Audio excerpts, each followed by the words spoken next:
Halo sahabat Love Letters from Bali, ketemu lagi kita hari ini bersama saya Ayun Sundari. Di dalam episode kita kali ini, saya akan mengajak Anda untuk melihat kisah di balik layar kehidupan para caddy di lapangan golf. Seperti Anda tahu, di Indonesia ada sekitar 150 lapangan golf.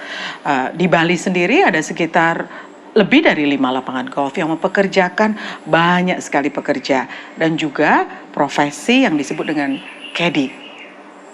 Kita akan melihat bagaimana kehidupan para caddy ini yang sebagian besar diwakili oleh sosok perempuan muda, seksi, menarik, dan kisah yang kurang bagus mengenai mereka. Kehidupan yang mereka jalani, kerentanan posisi mereka, dan juga pelecehan-pelecehan yang mereka alami dari para pelanggan atau para pemain golf.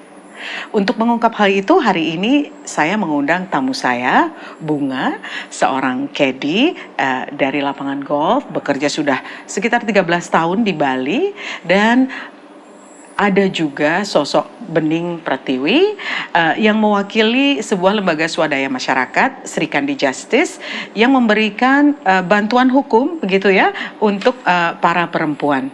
Ya, Jadi selamat datang di Love Letters from Bali. terima kasih Ibu. Terima kasih ya sudah hadir hari ini. Jadi sebelum saya mulai ngobrol tentang apa yang terjadi di lapangan golf ya, yang tidak banyak orang tahu, saya ingin tahu sebagai caddy itu sebenarnya pekerjaanmu apa sih, Bunga? Bantu pemain dari awal baru datang, ambil bag, sampai selesai dia mukul bola, sampai pulang kita temenin dia. Oke, jadi kamu perannya itu sebagai asisten begitu, kayak Iya, asisten pemain iya. ketika mereka bermain golf gitu. Iya. Jadi dari mengusung tas golf mereka mereka, dengan iya. sticknya itu, dan kemudian menemani mereka bermain Iya. ya. Saya dengar juga beberapa caddy itu bahkan berperan seperti coach ya Iya. untuk para pemain. Bisa cerita? Bisa, seandainya tamu itu nggak bisa main, kita kan ngerti tentang golf, jadinya kita bantu ngajarin mereka sedikit gimana, apa kesalahannya, cara mukul gimana. Jadi mesti tahu dong tentang permainan golf. Iya. Kamu belajarnya di mana? Saya dari lihat-lihat pemain, kadang kan ada yang udah pintar atau pro. Waktu kita training itu kita diajarin juga gimana caranya lihat-lihat tamu, cara mukul bola kayak gitu-gitu diajarin kita. Jadi waktu kamu masuk jadi caddy itu ada pelatihan khusus memang? Cuma training aja sih, Ya, training khusus, peraturan golf tentang gitu aja. Oh, tapi basic kamu nggak ada sama sekali tentang golf? Nol, iya. Oh, oke. Kamu lulusan apa kalau boleh? Sekolah? SMA. Jadi SMA. Kok bisa masuk jadi caddy, gimana ceritanya? Dulunya saya tuh kerja di Ungaran, Sari Garment. Nah, kakak saya di Bali sudah, jadinya saya disuruh ke Bali, datang ke Bali, jadi caddy. Awalnya saya nggak ngerti apa itu caddy. Nah, kebetulan ada kasus yang dulu itu. Yang tahun 2009. Ya. Jadi buat sahabat Love Letters from Bali, caddy ini, profesi caddy ini jadi sorotan sekali pada tahun 2009. Ketika ada seorang caddy di Jakarta yang waktu itu diberitakan terlibat dalam cinta segitiga dengan ketua KPK, mantan ketua KPK dan pengusaha dari Makassar, yang berakhir dengan penembakan pengusaha dari Makassar, yang itu kemudian orang baru tahu bahwa waktu itu ada profesi caddy itu ada tuh, perempuan cantik, seksi di lapangan golf yang kemudian pada saat itu menimbulkan citra yang kurang baik dari caddy. Iya. Dan waktu itu baru kejadian, jadi tahun 2009 ya? Iya. Nah waktu kamu udah tahu cerita itu, kamu masih mau jadi caddy juga? Awalnya nggak mau, saya takut. Tapi katanya, oh golf itu enak. Ya, nggak munafik juga. Banyak duitnya gitu. Oke, saya coba. Saya akhirnya pindah dari Semarang, saya pindah sini. Oke. Pindah ke Bali. Langsung saya lamar di Salah satu lapangan ya. golf di Bali. Dan kamu sudah menjalani profesi itu berapa lama? 13 tahun sekarang? Hampir 13 tahun. Wah, lama juga ya. Dan itu berpindah-pindah lapangan golf ya. Oke. Benar. Selama kamu bekerja selama 13 tahun itu, pengalaman apa yang kalau kamu bisa ceritakan? Apakah betul yang banyak dikatakan orang bahwa apa yang dialami oleh banyak caddy ini bentuknya sudah bisa disebut sebagai pelecehan terhadap mereka, dan bahkan pelecehan seksual, kekerasan verbal dan sebagainya. Kamu sendiri gimana? Oh, emang sih sebagian besar ada yang seperti itu, seperti ya pelecehan, pegang-pegang, yang bagian yang nggak boleh dipegang, tapi mereka maksa megang. Jadi memegang anggota tubuh Iya. begitu, oke. Tapi kalau kita bilang enggak, ya enggak. Tapi ada juga yang memaksa. Dalam arti kalau kita, dulu saya masih jalan kaki, nggak pakai car. Jadinya kadang jalan bareng tiba-tiba langsung pegang gitu. Oh, jadi kamu pernah ngalami? Pernah saya. Oh, oke, oke. Reaksimu gimana waktu itu? Kaget saya. Saya otomatis saya bilang, kan nggak boleh seperti itu, gitu aja. Sedikit aja jawabannya seperti itu. Wah, oh gitu. Waktu kamu masuk training itu sempat dikasih tahu nggak sama mungkin caddy yang lebih senior atau mungkin dari manajemen sendiri bahwa ini loh yang di lapangan itu mungkin banyak pemain golf yang memang genit dan kurang ajar gitu. Udah ada sih genit gitu, tapi nanti ya hati-hati aja kalau diajak keluar jangan mau seperti itu aja. Kalau sama senior-senior. Tapi tapi jadi sudah ada nih pengantar bahwa ada kemungkinan yang kurang ajar gitu. Ada. Oke. Dan kamu waktu itu gimana? Ketika ngalami itu apa yang terjadi saat itu? Saya pikir sih karena ya saya kerja, terus selagi dia nggak keterlaluan, oke. Tapi sama aja itu dipegang, jadinya saya agak risih juga awalnya. Tapi lama-kelamaan nggak sih, saya nggak terjadi seperti itu. Karena saya sudah, dulu kan karena masih polos lah ibaratnya, maksudnya dalam arti nggak tahu apa itu gimana-gimana kan pasti diem aja. Paling bapak nggak boleh gitu aja. Tapi sekarang kan karena udah kenal, semuanya member-member, jadinya saya berani ngelawan. Oke, oke. Tindakan pelecehan itu terbatas pada memegang atau juga kekerasan verbal dan kemudian kekerasan fisik yang lain?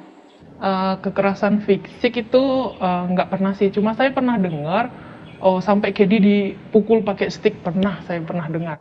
Oke.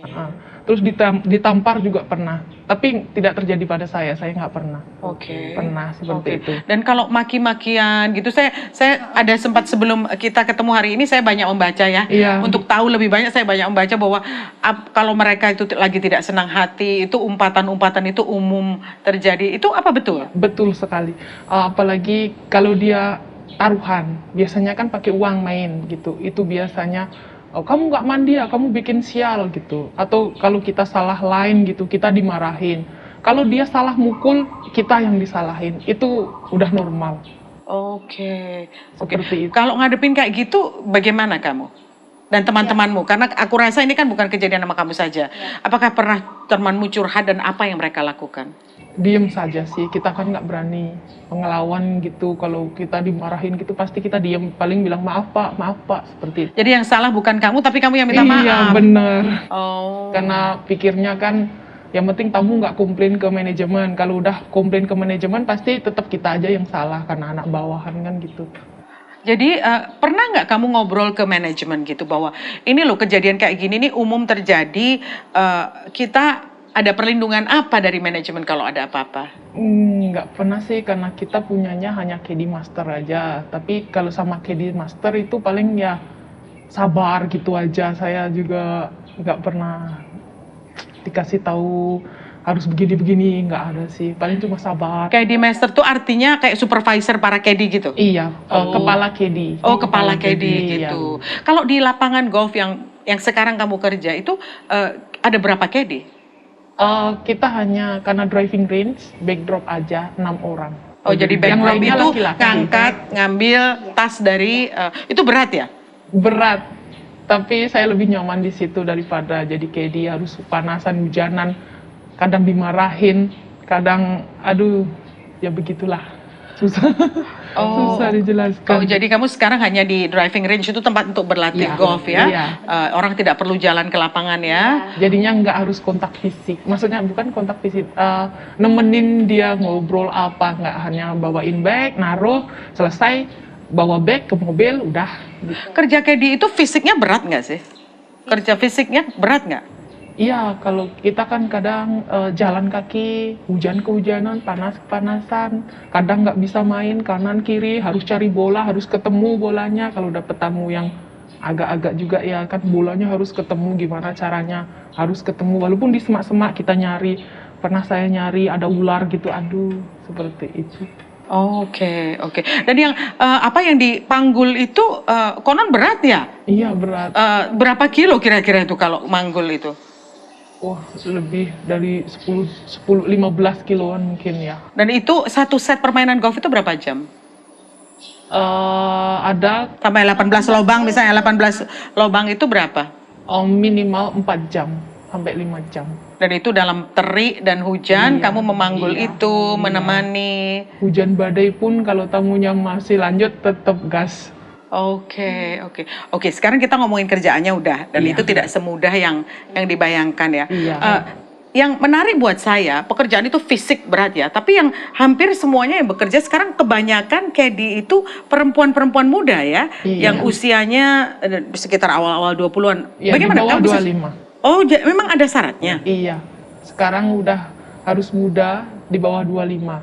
Good looking lah. Oh, jadi syaratnya harus good looking. Iya. Oh. Kebanyakan seperti itu sih.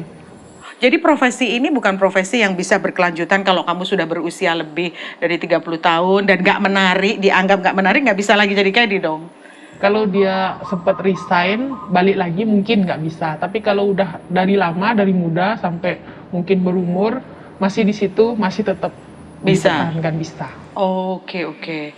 Oke. Nah, sekarang kerjaannya berat. Kompensasinya gimana? Gajinya gimana? Kalau boleh tahu penghasilan seorang caddy seberapa besar sih? UMR? Di bawah sih UMR kalau untuk bulanan. Kalau yang besar itu tippingnya aja. Oh, bisa cerita. Kira-kira gajinya berapa? Gajinya rata-rata kalau per bulan kan kita sekali hadir dapat 75. Oh, jadi harian? Iya. Oh. Di luar kalau tipping masuk kantong pribadi gitu. Minimal standar di tempat saya dulu 200. Oke, jadi nemenin main selama berapa jam tuh dapat 200.000 ekstra itu? 4 jam 5 jam.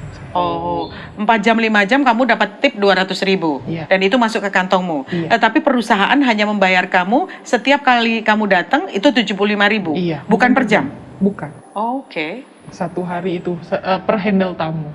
Kamu ada BPJS atau ada tunjangan-tunjangan lain yang misalnya nih ya, stick golf orang kecelakaan kamu kena apalah, kena bolanya kena sticknya, apakah ada tunjangan kesehatan dan sebagainya? Oh, ada. Kita kalau kena stick golf, kejadian stick golf, kita langsung dilariin ke rumah sakit, nanti di cover sama perusahaan. BPJS ada kita. Tapi benar-benar kamu ini dihitung bukan sebagai pegawai yang bergaji bulanan gitu, bukan? Bukan, lebih ke freelance. Jadi penyebutannya freelance? Iya. Oke. Dan kamu itu sebulan masuk berapa kali tuh? Kalau lagi rame bisa sampai 30 sebulan full. Oke, Tapi jadi kalau sebulan full kali 75 kira-kira ya 3 juta ya? Ya, kalau pendapatan. sepi ya 20 kali ya. Jadi nggak tetap penghasilan kamu? Enggak tetap. Oke. Jadi tidak tetap dan tunjangan lain terbatas ya? Iya. Oke. Kalau lembur gimana? Nggak ada kata lembur-lemburan. Satu hari handle tamu segitu 75 dapat 75 aja. Kalau dari perusahaan. Berapa jam itu kamu kerja? Kita tergantung ada grup A, B, C. Nanti jamnya ditentuin sama perusahaan. Kita grup pertama jadinya datang lebih awal. Jam berapa tuh? Kalau boleh cerita shiftnya bagaimana cara kerjanya? Jam 5.30. Jam 5.30 grup pertama handle tamu pertama. Nanti grup kedua kalau rame tamunya bisa jam 8, jam 7. Nanti kalau udah nanti nyusul grup ketiga lagi. Sampai itu tergantung tamunya juga. Tapi rata-rata 7 jam sehari, kamu 8 jam sehari? Bisa lebih. Dan tidak ada uang lembur? Tidak ada. Jadi ekstra kamu dapatkan kalau tamu ngetip ya? Iya. Itu jumlahnya lumayan besar ya? 200.000. Kalau nggak enaknya itu kalau shift, anggap aja shift ketiga kita lagi rame. Kita harus ngafor sampai sore, sampai tutup lapangan. Kalau grup keempat, kita punya grup 4. Kita grup ketiga, grup keempatnya belum selesai kerja. Jadi kita cover dia sampai grup keempatnya udah selesai handle tamu. Kadang biasanya sampai mungut bola, driving itu. Sampai jam berapa itu? Mungut bola driving sekarang jam 6. Oh, jadi panjang ya jam kerjanya Iya. ya? Oke. Kerjanya mungkin jam 6, kalau pas rame pasti jam 6 sampai jam 6 gitu. Oke. Oke. Kamu ini bekerjanya berat, rentan terhadap pelecehan dan kekerasan. Masih bertahan di pekerjaan ini? Kalau untuk yang dulu sih saya freelance yang tempat kerja pertama itu lebih enak. Selesai handle tamu kita bisa pulang.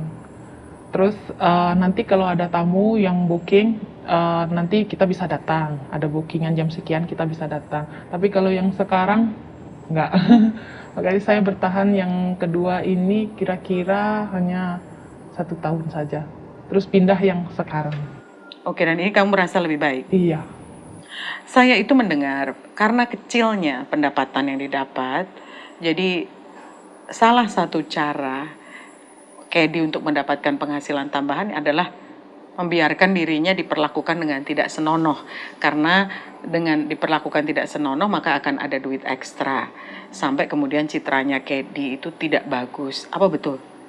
Betul, saya pernah dengar dari teman saya dibilang biasanya ibaratnya ngasih sekian, tapi dia nggak mau dipegang, dikurangin tippingnya. Gitu, ada seperti itu. Jadi tipnya itu sifatnya transaksional. Kalau Iya. kamu mau dipegang dikasih banyak. Iya, Dan apakah betul ada juga yang dibawa sampai menemani tamu di luar golf, hotel dan jadi simpanan? Kabarnya begitu. pernah dengar, iya ada. Kalau kamu mendengar citra seorang Kedi yang kurang baik ya di luar sana itu, kamu sebagai seorang Kedi gimana? Kalau saya, I don't care karena mereka saya. Yang penting saya tidak seperti itu, gitu saja.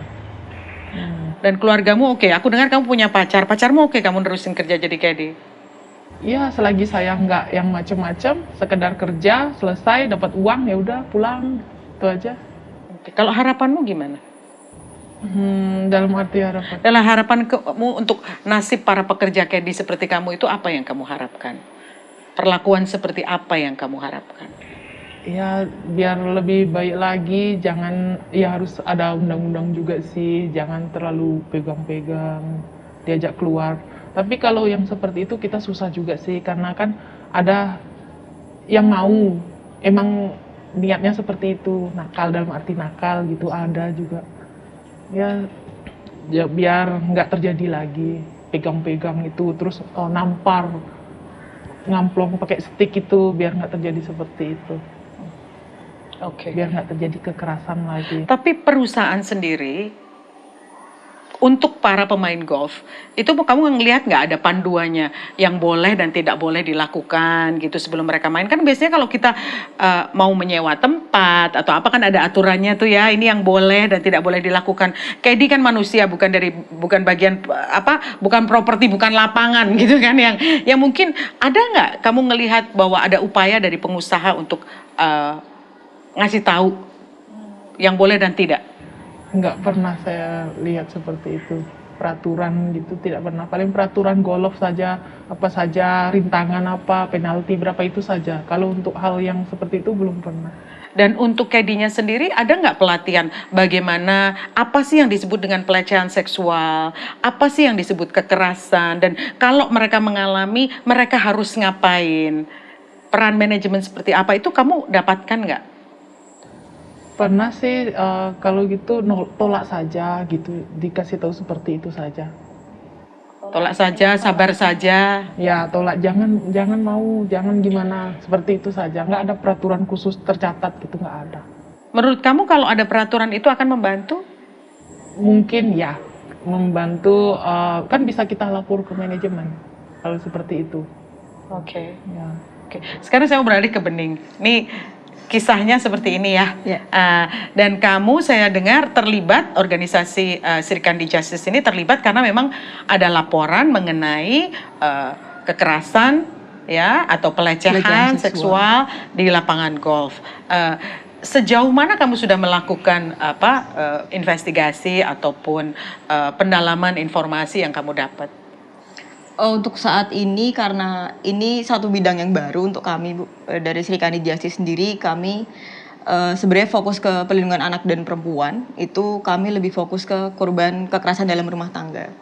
Kemudian ketika kami didatangi oleh salah satu teman untuk bisa membantu kedi-kedi di lapangan golf ini, untuk sampai saat ini kita sudah mendalami terkait dengan pekerjaan-pekerjaan caddy di lapangan golf. Beberapa kami sudah bertemu dengan ada beberapa mantan caddy, ada juga yang masih bekerja.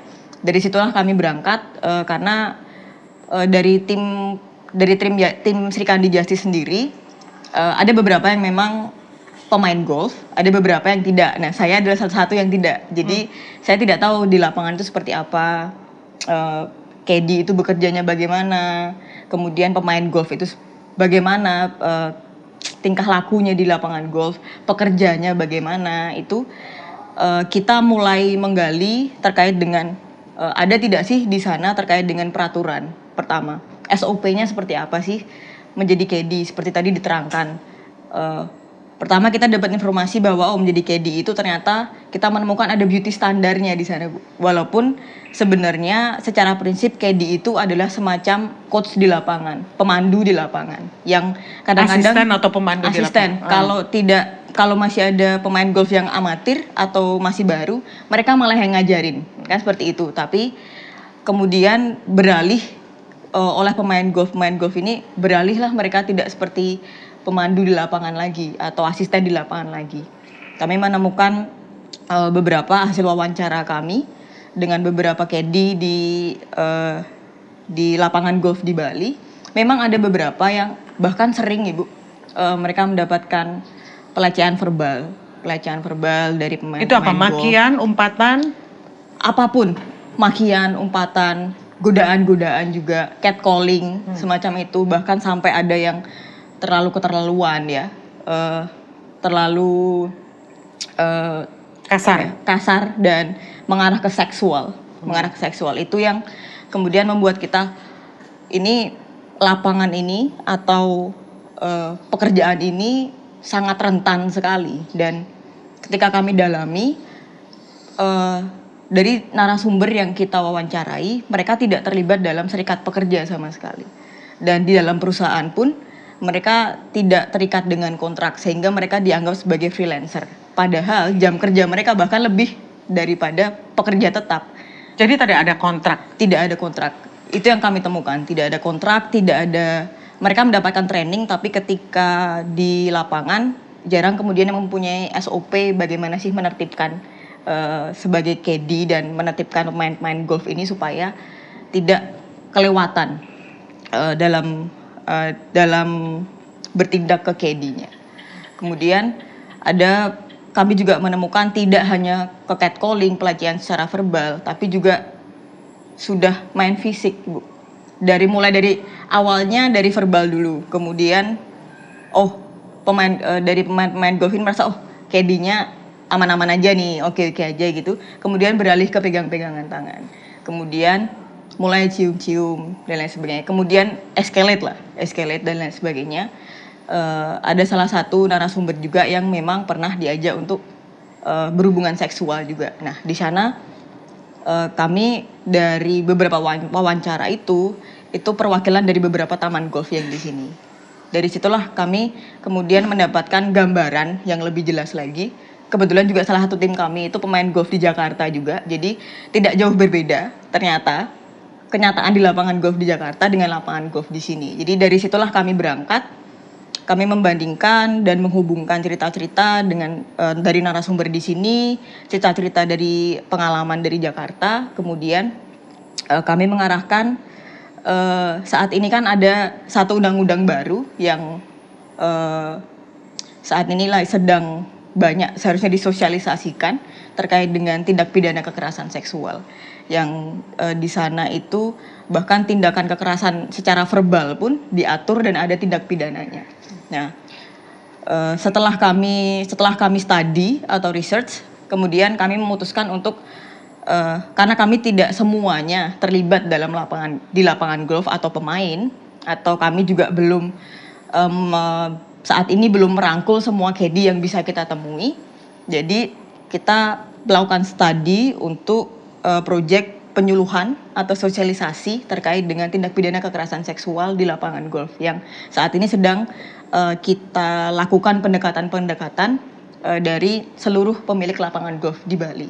Nah, saat ini juga kami sudah dapat support juga jadi salah satu salah satu pemain golf, asosiasi golf juga di sini, ada orang luar juga, ada dari warga lokal juga atau Indonesia. Jadi kami pelan-pelan itu kami membagi tugas. Ada yang mendekati narasumber kami, ada yang mendapatkan support dan membukakan jalan. Kami juga sudah dapat tanggapan positif dan juga support 100% dari Dinas Sosial, Perlindungan Perempuan dan Anak, kemudian Dinas Ketenagakerjaan, dari Polda Bali juga. Mereka sudah membuka pintu dan terbuka dengan segala proyek yang akan kami kerjakan. Untuk nanti launchingnya, saat ini kami sedang mempersiapkan ada survei online yang kami bisa mendapatkan data sebanyak mungkin dalam waktu yang singkat. Jadi ini survei online-nya untuk para KD. Para KD. Jadi yang Anda dapat itu masih beberapa kasus-kasus aja. Masih beberapa kasus. Jadi belum bisa dijadikan kesimpulan bahwa ini rata terjadi bahwa ini. Belum. Okay. Jadi mungkin dari cerita-cerita kami mendapatkan ada beberapa, satu yang di sini, satu di sana, satu di sini, tapi secara data kami belum bisa menjadikan itu sebagai sampel. Jadi belum bisa dikatakan bahwa ini misalnya fenomena gunung es. Apa yang kita lihat sekarang ini bagian dari sesuatu masalah yang lebih besar, itu belum bisa sampai ke sana. Belum, karena secara kita sebagai lihat kenyataannya, mungkin kita secara simpel bisa menyimpulkan seperti itu, tapi dalam data ini yang kemudian kami kumpulkan supaya teori-teori kami itu bisa dibuktikan di lapangan. Pertanyaannya adalah, Anda tadi udah ngomong ke stakeholder ya, para pemangku kepentingan yang mungkin akan bisa dilibatkan untuk menangani kasus ini. Ya. Asosiasi taman golf atau lapangan golf sendiri kan ada itu ya. Ini satu cerita yang kita dengar dari Bunga misalnya. Nah, dari mereka apakah ada dua pihak kan? Kalau cerita dari dua pihak, apakah Anda sudah mendengar cerita dari pihak yang sebelahnya? Itu saat ini kami berhasil dengan mudah untuk ketemu dengan KD-KD, untuk bertemu dengan stakeholder atau dengan pemain-pemain golf dan asosiasinya. Ini masih dalam proses, memakan waktu. Tapi kami sudah ada beberapa komunikasi secara pribadi, tetapi kami belum bertemu dengan asosiasinya sendiri. Yang ini nanti akan menjadi goals kita untuk bertemu dengan stakeholder dan para pemain-pemain golf. Karena untuk asosiasi pemain golf sendiri itu kami membedakan juga antara atlet dengan pemain-pemainnya. Nah, ini kebanyakan masalah-masalah ini terjadi dengan pemain-pemain golf yang memang bukan atlet. Seperti pebisnis yang main atau orang biasa yang memang main golf itu untuk refreshing, memang hobinya seperti itu tapi bukan atlet. Nah, di situ itu masih goal, masih Jadi goal pintu masuknya banyak ya? Pintu masuknya banyak, dari itu kita masukin semua, Bu. Jadi kita dari tim kita sudah solid untuk pintu-pintu pemerintahan itu kita karena sudah dibuka, kita mau masuk ke sana, kemudian bertemu dengan KD-nya, kita mengumpulkan data sesimpel mungkin tapi seakurat mungkin, kemudian bertemu dengan stakeholder, bertemu dengan pemain golf, karena juga nantinya kami akan membutuhkan bantuan mereka juga dari stakeholder. Ketika nanti, karena kita mau mengadakan sosialisasi, kami membutuhkan izin mereka juga, support mereka juga. Ada data nggak berapa sih jumlah KD di seluruh Indonesia? Kalau di seluruh Indonesia itu kurang lebih sekitar 2.000-an ya.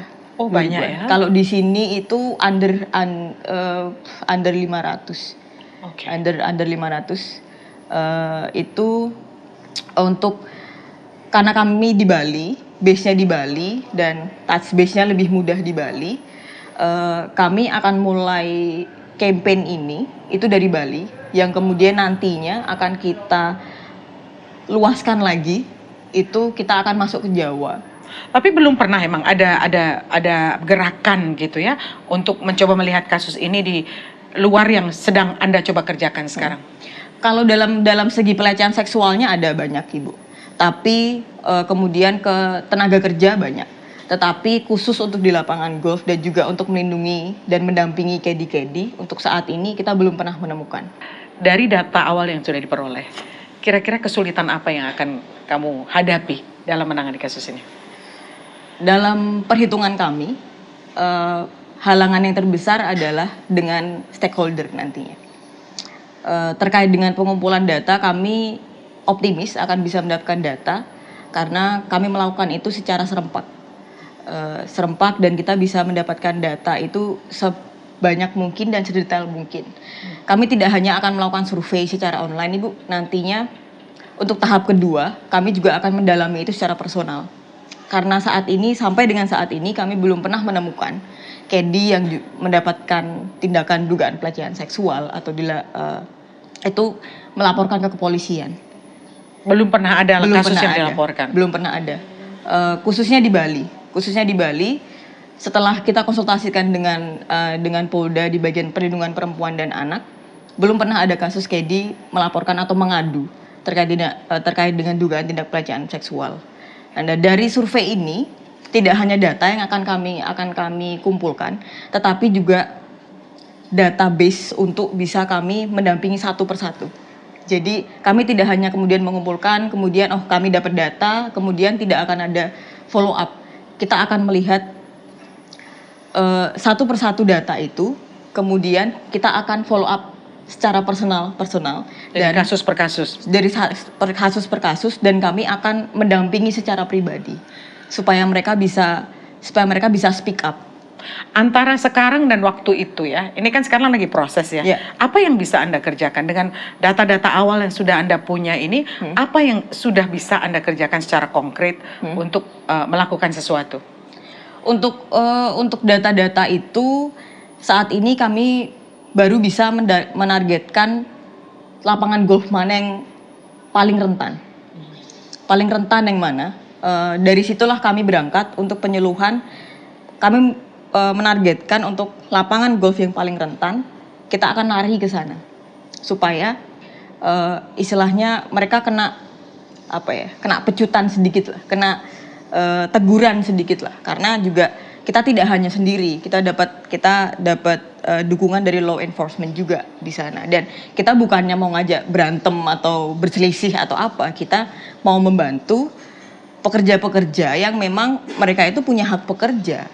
Mereka itu dilindungi oleh negara hak-haknya, apalagi mereka perempuan. Mereka tidak hanya sebagai pekerja, tapi mereka juga perempuan yang punya hak-hak perempuan yang dilindungi oleh negara.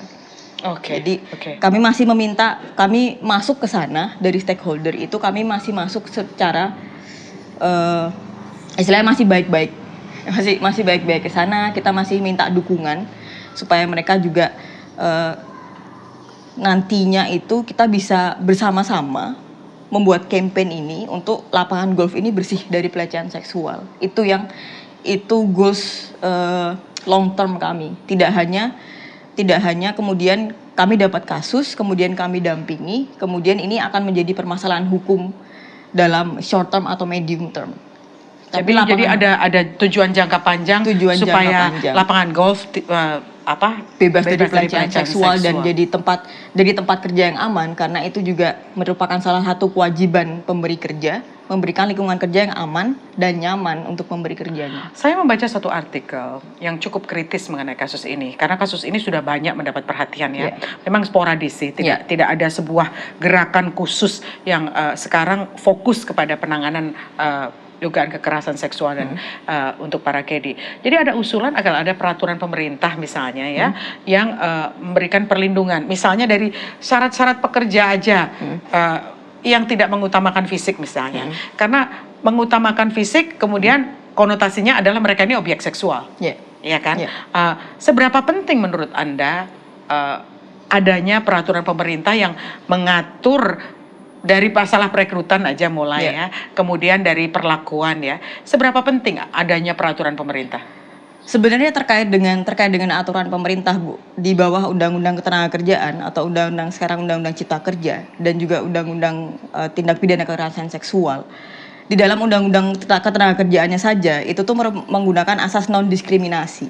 Jadi berangkat dari undang-undang pun sebenarnya tidak harus ada peraturan pemerintah yang harus menegaskan itu, karena undang-undang ketenagakerjaan itu sudah secara eksplisit menyebutkan bahwa ketenagakerjaan itu harus non diskriminasi. Jadi harus seksi, harus cantik, itu tidak harus boleh. Di bawah umur 30 itu seharusnya tidak boleh. Itu seharusnya tidak boleh. Itu tidak boleh rasis, tidak boleh non diskriminasi dalam bentuk apapun, tinggi badan, berat badan, warna kulit, gender, itu seharusnya tidak ada batasan-batasan seperti itu.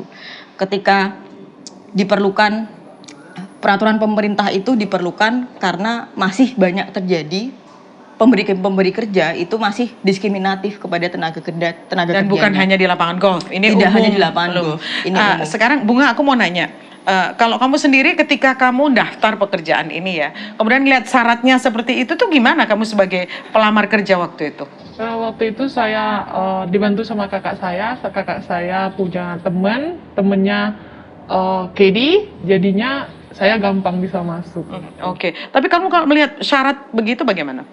Sebenarnya minder, tapi ya coba aja, ternyata masuk, oke. Ya, lewat koneksi kamu bisa masuk. Sekarang kamu sudah gandengan ini, kamu bergandengan sama mereka. Seberapa senang kamu dengan proses yang sedang akan coba dijalankan ini? Oh, terima kasih sekali Mbak Bening bisa membantu. Jadinya kita nggak takut lagi, kan kita ada perlindungan. Jadi kalau seandainya kita ada yang pelecehan atau kekerasan, bisa saya langsung ke manajemen nanti biar tidak terjadi seperti itu lagi. Kan udah ada undang-undangnya nanti. Oke. Mudah-mudahan ya, ini karena kita ini ngobrol masih awal sekali dari sebuah proses yang mudah-mudahan sih nggak terlalu panjang ya. Mudah-mudahan para Kedi yang mungkin mengalami masalah ini juga mau terbuka ya. Karena sekarang ini takut lah ya implikasinya. Bunga aja kita lihat harus berpenampilan seperti ini untuk melindungi dirinya. Tadi yang disampaikan Mbak Bunga itu juga salah satu impian kami. Satu persatu, dari dulunya mereka tidak berani, kemudian Mbak Bunga bertemu dengan kita, dia jadi berani sekarang tampil walaupun masih ditutupin tapi sudah mau speak up. Oke. Nah, keberanian itu yang kita tumbuhkan satu persatu dan itu yang membuat kita jadi semakin semangat lagi karena sebenarnya mereka ini bukan nggak mau dibantu, tapi mereka ini butuh karena mereka ada karena mereka vulnerable, rentan sekali posisi mereka sebagai. Jadi harus kita yang step up. Dan saya senang sekali ya, hal ini terjadi karena ada orang yang peduli. Ya, betul sekali. Ada pegolf perempuan yang peduli. Betul Sudah saatnya sesama perempuan bisa peduli ya, terhadap sama support lain. satu sama lain. Mudah-mudahan makin kuat ya. Amin. Dan apapun masalah yang dihadapi, kalau kita gandengan tangan bisa ada ditemukan titik temunya ya. Ya. Terus semangat Bunga, terus semangat ya. Siap, Bening siap, ya. siap. Terima kasih untuk waktunya hari ini yang membukakan mata saya untuk apa yang terjadi di balik keglamoran lapangan golf ya, di balik para perempuan cantik kayak diri di sana dan apa yang mereka alami sehari-hari ya, yang mesti dapat perhatian dan mudah-mudahan ada langkah konkret untuk memperbaikinya. Terima kasih sekali lagi. Sahabat Love Letters from Bali, itu tadi obrolan kita. Jadi awal untuk kita mengenal lebih jauh apa yang terjadi di lapangan golf. Mungkin lapangan golf bukan hal yang cukup familiar untuk banyak dari kita, tapi apa yang terjadi di sana mudah-mudahan membuat kita peduli terhadap nasib para pekerja, siapapun itu, perempuan ataupun laki-laki, untuk mendapatkan perlindungan selayaknya. Terima kasih untuk waktunya, kita ketemu di Love Letters from Bali berikutnya. Salam.